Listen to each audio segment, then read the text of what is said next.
Ladies and gentlemen, boys and girls, influencers of all ages, it is that time. It is episode 100 of A Drink with James. Welcome.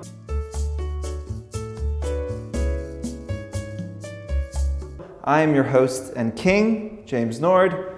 If I can be totally honest real quick, the crown was not my idea. It was my lovely assistant, Curran's idea, which I think is maybe her way of trolling me. I think she's trying to say something about our working relationship that she feels like I should wear a crown. And I don't think it is that she sees me as royalty. I think she's probably trying to say that you see yourself as the king and you're not. So I'm gonna remove the crown real quick. Do I have some? There you go. Okay, so listen y'all, we're at episode 100. Did I think we would get to 100? I don't think the thought didn't cross my mind when we started. But it is pretty amazing. We've been doing this for 2 years now, nearly every week. I guess we've missed 2 weeks a year we take off. Yeah, I think about 2 weeks. Yeah, so we take about 2 weeks a year off from doing the show, but one episode a week, essentially every week for 2 years. And you know, I will say this, on this show a lot, we talk about product market fit, right? And the reason we kept doing this show is, you know, Tim had this idea, we pulled it together really quickly, we shot one, we sent an email out to our clients and influencers, and instantly got like 10 or 15 emails, people being like, this was great, I really like this. And the next, you know, the first few ones we put out there, they weren't getting a lot of views. I mean, how many were our early videos getting? A couple hundred. Couple hundred views? Like in like a month. Yeah. Yeah, so like, you know, we'd put a video up, it'd be up for a month, it would have 220 views or something. So it wasn't getting a lot of views, but people were reaching out, they were saying they liked it, they were saying they wanted to see more. When I talk about product market fit, that's kind of what I'm talking about. We instantly knew at least we were doing something that people were marginally interested in and they wanted to see more of. You know, we've been, again, doing it consistently for the last 2 years, and we really haven't changed it that much. I mean, maybe we've gotten a little bit better microphone, we've shot in some cool places, but essentially we do exactly the same thing as when we started. You know, I don't think of these answers beforehand. I come and sit in this room, I look at a board, Tim has 3 questions written up on the board, I spend maybe 1 to 3 minutes looking at them and thinking about them, and then we go and we do it in one take, and then that's it. I think the lesson here is not that I am an eloquent and, you know, informative speaker or that I'm a genius. That is not the lesson, while it may be true. The lesson here is like something was working initially and we really have not messed with the formula at all. I do think that like I have personally become a lot more knowledgeable about the space, in part running the business, but in part because of the show and thinking about things more.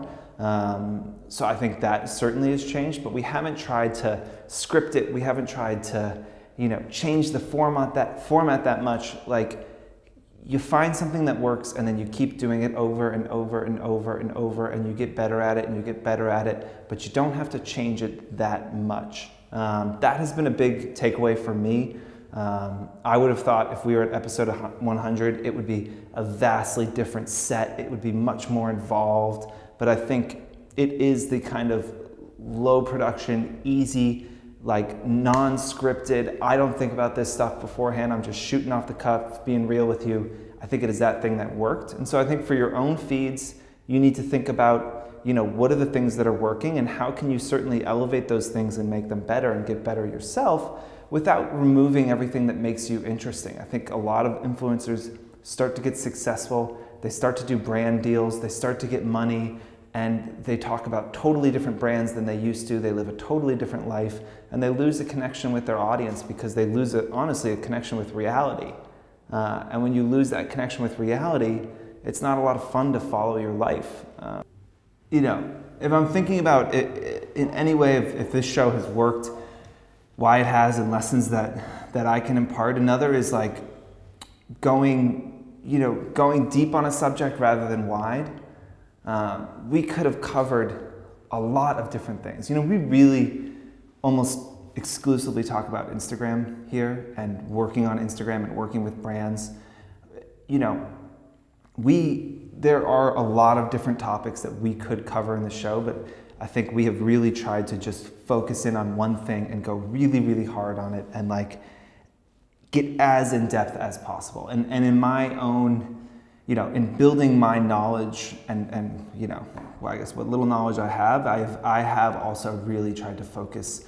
And again, not try and just say like, I want to learn about everything and bring that to the show, but like, what can I do really well? And what can I focus on and be known for? So, you know, I think again, in your own feeds, thinking about that, having a niche and really going after that and being open about it and learning a lot and becoming an expert. You know, we talk about influence, and the base of the word influencer is the word influence, and you need to be able to influence people. And to be able to influence another person, generally, you need to either know more than them about something or be perceived to know more than them about something. And so there is a craft side of this that is so often forgotten, that if I'm going to listen to you about beauty, our set is falling down.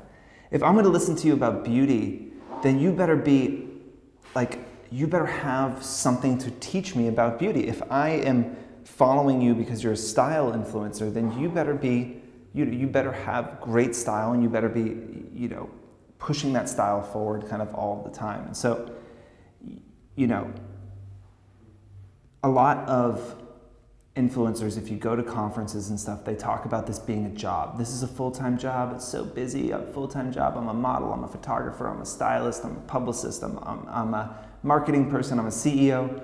All of that is true. I think what it's not talked about enough is not the job and business of being an influencer. That is one thing. But how about building up the skills and the taste level and the knowledge to have the ability to influence people? That is a whole nother thing that isn't talked about that much. Like, yes, you could spend your time learning how to do your taxes and be an accountant. You could spend a lot of time learning to negotiate with brands. Like, all of those things are important. You could also spend time learning more about emerging brands that are coming out of, you know, France or Italy. You could learn about beauty trends coming out of Japan and Korea. There is a craft side of this business that we can't leave behind in lieu of the money side of the business. And you need to constantly be pushing what you know and being able to share that knowledge with your audience, or else why tune in? Listen, a lot of y'all watch this show every week. A lot of y'all have emailed me and say it's helpful, and that really has been one of the great joys of doing this, and certainly one of the joys of running this business. This has been really fun for me. If I wasn't constantly gathering information and trying to learn things so I could tell you all something new the next week, you wouldn't watch the fucking show. And so week over week on your own feeds, are you giving your audience something new and different? Are you pushing, you know, to find new brands, or to discover new things, or to try a new style, or to go to a new place so that you can show your audience something special? Or are you just going about your daily life trying to cash in on it and make as much money as you can? I didn't mean for that to start out as a rant, but it started out as a small one. I'll close with some gratitude and say again, thank you to everybody who has watched. You know, we don't make any money off this. We don't really have to do this. It's not like I'm getting famous doing Drink with James. I do have a job, believe it or not, and it's not drinking in the afternoon and answering questions. But I do appreciate everyone that watched. We've got, you know, 40,000 minutes a week or something of people watching this, you know, this show and all of the episodes. And if I've helped you in any way, I appreciate that. And I appreciate all of you who have reached out, who have called me out on my bullshit when they disagreed, who have, you know, emailed me about trends that they're seeing or questions that they have. A lot of the stuff that I talk about on the show, I'm pulling from other people. So I appreciate all of you who have watched and commented, and all of you who have taught me something. Thank you very much. And cheers to the 100th episode.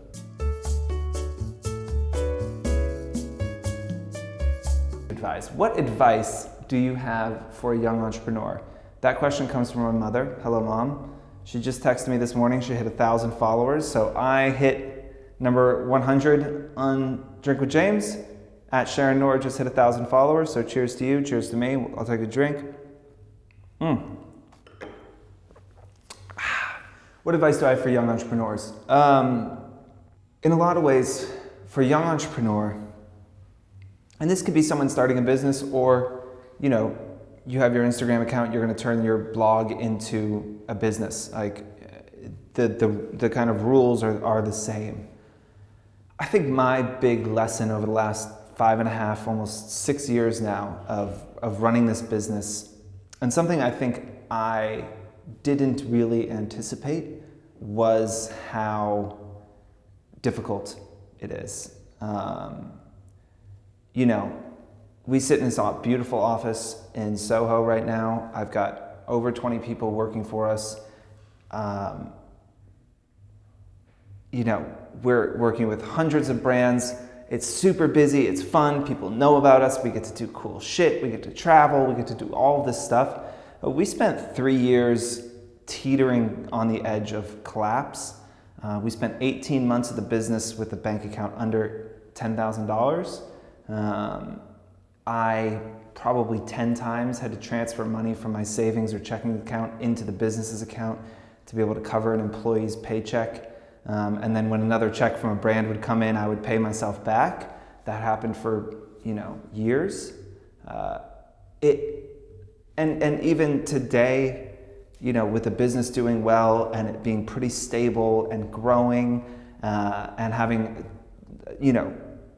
ton of smart people here every day working on it, the crushing amount of doubt, self-doubt especially, just like never goes away. It's relentless.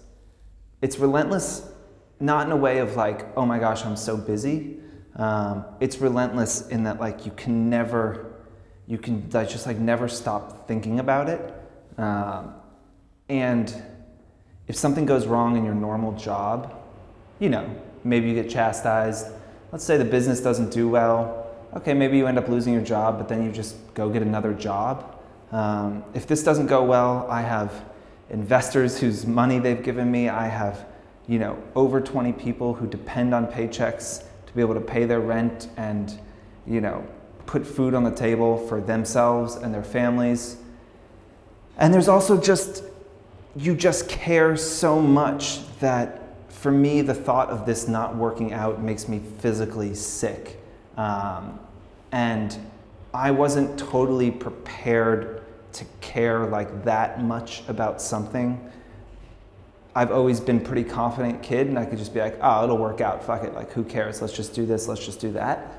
But if I really think about the reality of if this doesn't work out, it's not something you can just shrug off. I think that is something I wasn't really prepared for, and I think that if you would have asked me 5.5 years ago, hey, you've got 25 people working for you, you're in Soho, you're doing this, how do you feel? I'd be like, oh, like everything's great, I'm fucking loving life. And I am, like I love my job so much, but the self-doubt is probably more crippling than it was when I first started the business. And I've talked to entrepreneurs and they say that just like never goes away. You just always assume that you're a piece of shit and you're doing everything wrong. And then just the like constant worrying. So that's a kind of depressing outlook, but I think not enough people talk about it, and everyone talks about running a business and how great it is and freedom and this and travel and you're your own boss, but the actual reality of it is that I think to achieve something great, you have to struggle, and I think that is true of most things in life, and this is a monumental struggle to make a business work. And if you can't give in to that struggle and learn to love it as part of the job, I don't think you could survive. I think you would just say, this isn't worth it, I'm gonna get out.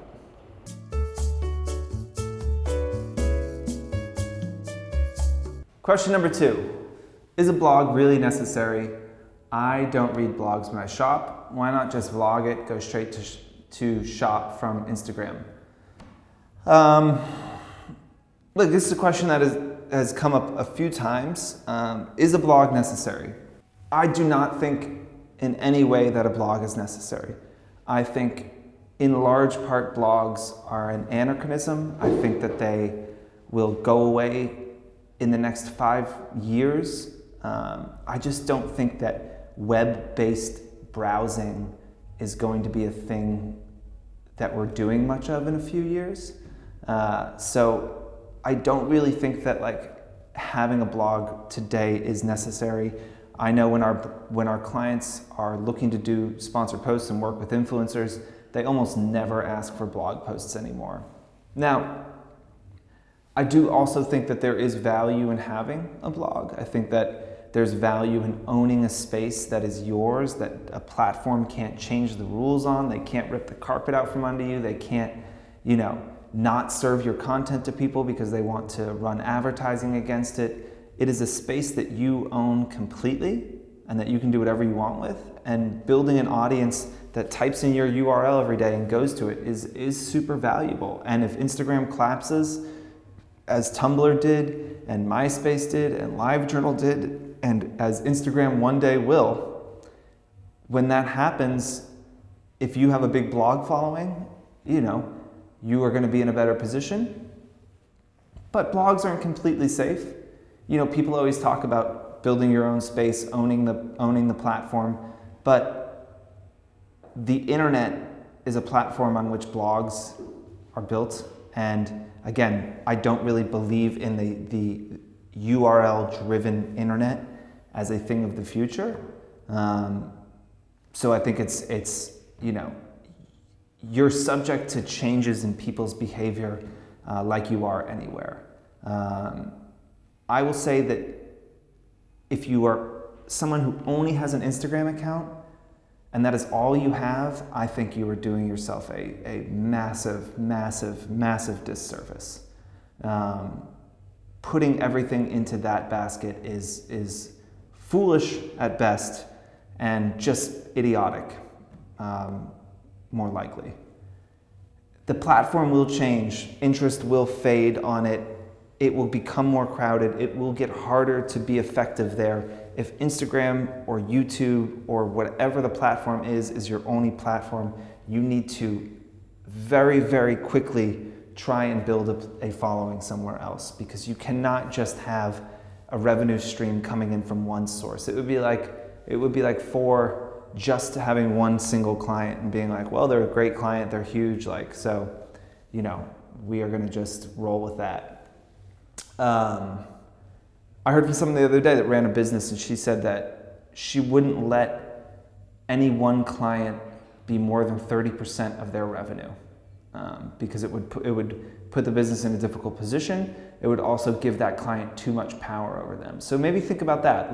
How can you diversify your revenue streams? How can you make sure that you're making money from more than just one single thing, which is sponsored posts on Instagram maybe? So that could be a number of things. You could have sponsored posts on Instagram. You could have, a little bit of money on the YouTube that you're building. You could have affiliate revenue that's coming in. You could have speaking and appearance fees. You could, create a product line. You want to try and diversify where you're getting your money from, so that if any one of those things goes away, you're not left with nothing.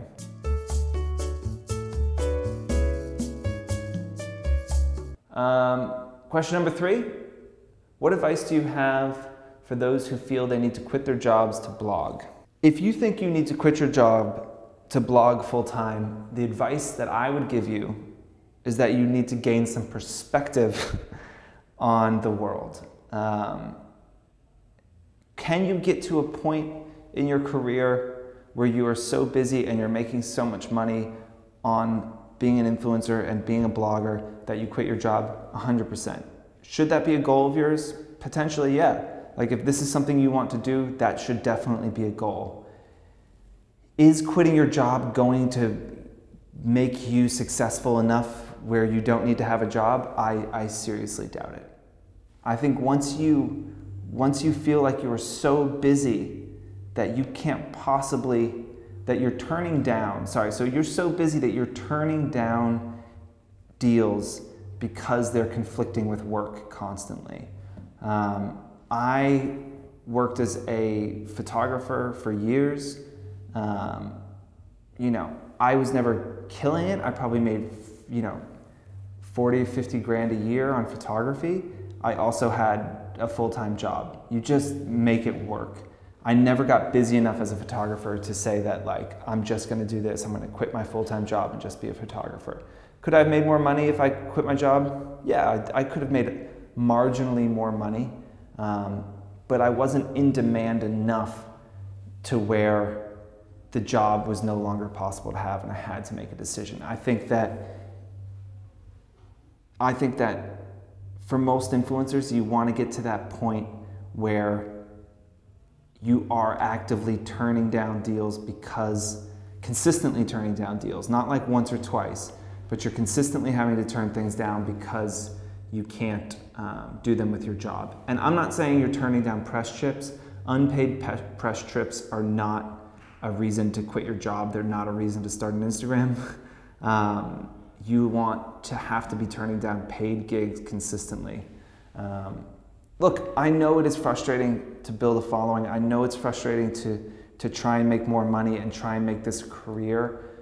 And yes, you should be focusing a lot of time on this, but if you work, in general, I'll say this, if you get home at 6 o'clock from a job, you can still go shoot. You can do all these things. You can go to events. You can edit. You can shoot video. You can do things. Like, you don't need to have 10 hours a day to do this. You can put 25 to 30 hours a week into being an influencer and have a full-time job. Are you gonna have a shitty couple of years? Absolutely. Like, it's definitely going to be difficult. Is it fun to shoot 8 looks on a Saturday when all your friends are at brunch? Probably not, but do you want to, in a couple of years, have a lifestyle where you're doing whatever the fuck you want and flying around the world and making money and talking, working with brands that you love and building a community around you? Sure. Then what did I just say about running a business? Like, all of it is sacrifice. It is just constant, relentless sacrifice until it's not. And so, if you're not willing to put the work in and sacrifice, then you're probably not going to get the benefit. I don't think this question came from somebody that was just like, oh, fuck it, I don't want to work. Should I just quit my job? I do think the question came from a place of frustration where you think, if I didn't have a full-time job and had more time to put into blogging, then I would be more successful. And I don't think that that is necessarily true. Maybe you're 10% more successful, maybe you're even 20% more successful. That's not enough to justify cutting off your revenue stream.